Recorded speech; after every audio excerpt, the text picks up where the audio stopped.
Since 2004, Bedell had been treated for bipolar disorder. There were internet postings laced with conspiracy theories about 9/11 and government corruption. There are those, even in positions of great power and responsibility, who usurp the banner of freedom in order to justify their wicked schemes of theft, murder, and enslavement.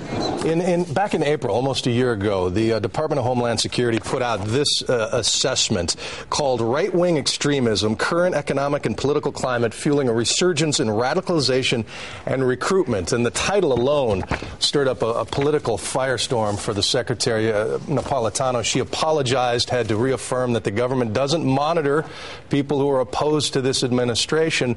But as a law enforcement officer, how do you make the distinction between somebody who has a legitimate different point of view from this government and those who might come unhinged? Well, it is very difficult.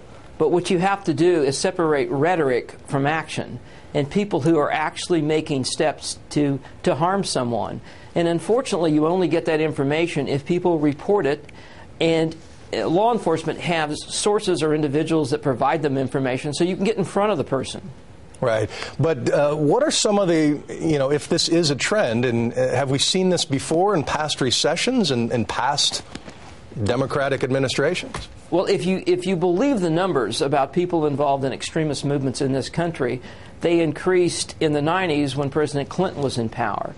And there's some belief at least in the right-wing folks, that Democrats will reduce their ability to have firearms, and they see their rights disappearing, I guess, under the Democrats. And all it really is sort of a rationalization to do what they really want to do.